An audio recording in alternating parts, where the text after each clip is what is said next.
이번 시간부터는 삼국지의 중심 인물들이 하나 둘 본격적으로 등장하게 되는데요. 그 중에서 유비는 삼국지의 중요한 인물 중 하나로 훗날 촉한을 세운 인물입니다. 소설에서 굉장히 활약을 하는 모습을 볼 수 있지만 실제 유비의 삶은 쉽지 않았습니다. 오히려 초반에는 좀 비굴할 정도로 여기저기 빌붙어 살았거든요.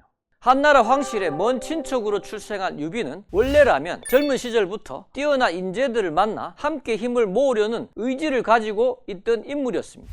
유비는 본래 충성심과 인의를 중요시하는 성격으로 백성들과 병사들 사이에서 인망이 두터운 사람이었거든요. 하지만 초기에는 군사적 기반이 약하고 그래서 권력을 잡기가 쉽지 않았습니다. 매번 쫓기는 삶에 대부분 다른 세력에 의탁하면서 살게 되는데 그중 하나가 여포였습니다. 그런데 여포가 유비를 배신해버리고 그나마 있던 유비의 군사를 모두 빼앗아 버린 거죠.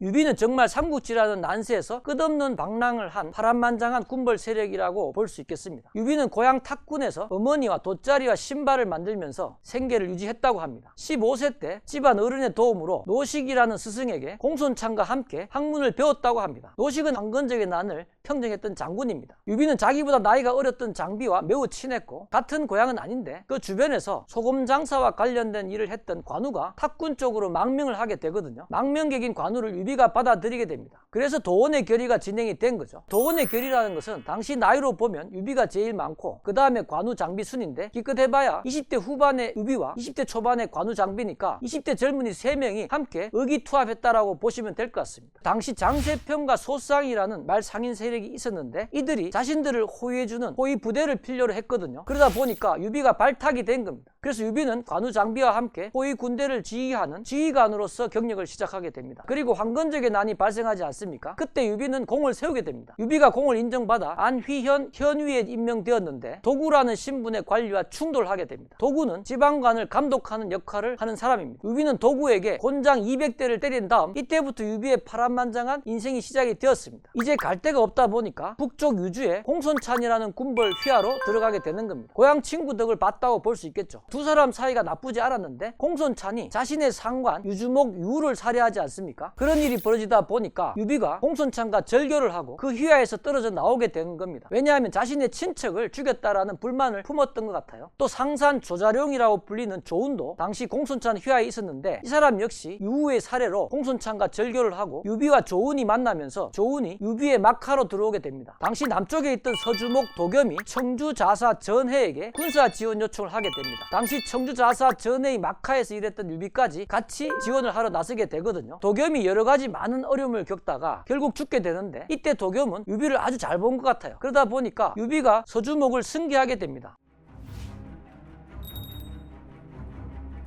여포가 동탁을 살해하고 도망을 간다고 하지 않았습니까? 여포가 처음에는 원술 막하에 들어갔다가 말썽을 피우고 또 원소 진영으로 갔다가 말썽을 피워서 결국 연주라는 곳으로 흘러 들어가게 되는데 연주는 조조가 처음에 근거지를 만든 곳이었거든요. 조조 휘하의 사족 세력들이 조조에게 반란을 일으키고 그 반란 지도자로서 여포를 추대합니다. 그래서 여포와 조조는 연주를 두고 무려 2년 동안 194년부터 195년까지 전쟁을 하거든요. 이 전쟁에서 여포가 패배를 하게 되고 패배한 여포 군대가 서주로 진출하게 됩니다. 서주로 진출한 여포가 서주의 주인이었던 유비를 제압하고 서주를 차지하게 되는 거죠. 모든 역사는 이렇게 도미노식으로 전개되는 것 같습니다. 여포에게 밀려버린 유비는 어쩔 수 없이 조조 진영에 합류를 합니다. 유비가 조조와 합류할 때 조조는 196년에 황제를 자신의 근거지 허창으로 모시면서 조정을 장악하게 되는 겁니다. 점점 나이가 드니까 황제가 조조를 못마땅하게 생각하게 된 거예요. 그러면서 이제 의대조 사건이 터지게 되는 겁니다. 조조를 제거하라는 황제의 밀지를 의대조에 넣어서 동승에게 보낸 겁니다. 의대조는 지금으로 치면 허리띠 같은 겁니다. 동승과 여러 사람들이 연루가 되는데 그 중에 한 명이 바로 유비였습니다. 유비는 자신이 황제 밀명에 동참해서 조조를 제거하라는 사건에 연루되다 보니까 조조 진영이 계속해서 있다가는 자신이 제거당할 수밖에 없는 그런 상황으로 파악을 했습니다. 당시 남쪽에 있는 원술이 자칭 황제를 칭했거든요. 원술을 토벌한다는 명분으로 유비가 조조 진영에서 탈출하게 된 거죠. 실제로 원술을 토벌하러 간 것은 아니고요. 유비는 결국 조조보다 더 강력한 세력이었던 원소 세력에 합류를 하게 되는 거죠. 자, 유명한 관도대전이 200년에 벌어지지 않습니까? 그 직전에 유비는 원소 군대에서 유표 세력과의 제휴를 명분으로 유표 진영으로 합류하게 됩니다. 그리고 7년 후에 207년에 유비가 형주에 있을 때 유비가 드디어 제갈량을 만나서 제갈량이 그 유명한 융중 대책을 제시하거든요. 그 이후 적벽 전투에서 오해 선군과 제휴해서 남하하는 위의 조조 세력에게 승리하였고 여세를 몰아 형주 일부를 차지하고 서쪽의 촉지방까지 차지하게 됩니다. 익주목 유장이 한중의 장로를 토벌하기 위해서 유비에게 군사 지원 요청을 하게 되거든요. 유비가 익주를 차지하면서 총나라를 만들게 되고 이것이 삼국 정립으로 가는 상황으로 전개되는 겁니다. 정말 파란만장한 일생을 보낸 사람이 바로 유비라는 군벌이었다라고 생각하시면 되겠습니다.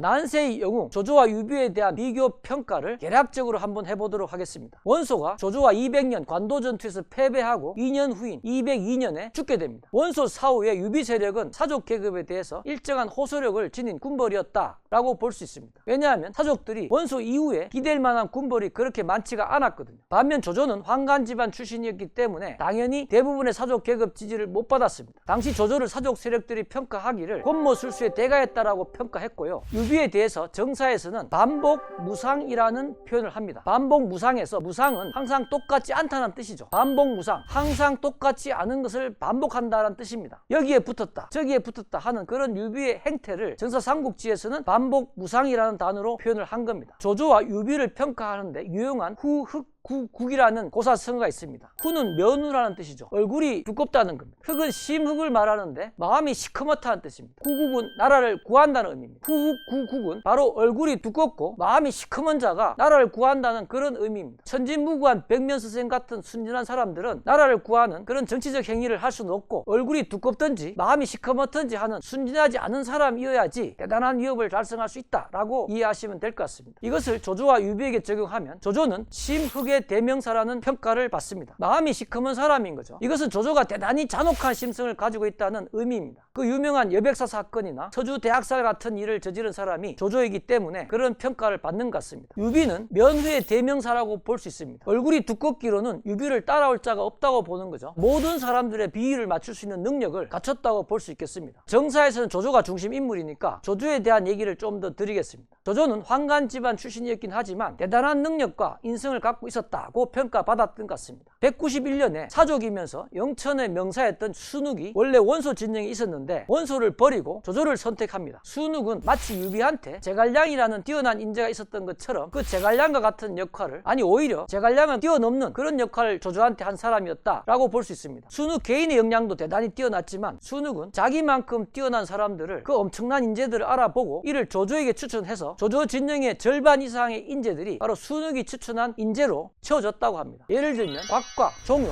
순유, 사마의, 화음, 순열, 두습, 진군 등 정말 기라성 같은 사람들이 순욱이 추천한 인재들이었습니다.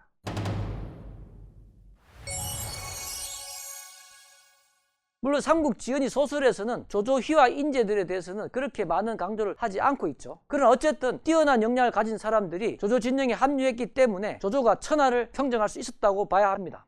초기 조조 집단의 핵심은 조씨와 하오씨라고 합니다. 조씨는 조조의 친척이고 하오씨도 확실한 증거는 없지만 친척 집단이었다고 볼 수 있습니다. 조조의 아버지인 조승이 입양 전 성씨가 하오씨였다는 겁니다. 그러나 놀랍게도 조조 집단의 정책 결정은 아까 순욱 같은 그런 외부 인사들이 주도했다고 합니다. 이러한 인재를 모집한 기반 하에 조조는 190년부터, 즉 난세가 시작된 시점부터 관도 전투가 벌어지는 200년 사이에 조조는 정말로 대단히 많은 업적을 성취한 난세의 영웅임에 틀림이 없다고 저는 생각합니다. 이어서 조조가 어떤 활약을 했는지 살펴보도록 하겠습니다.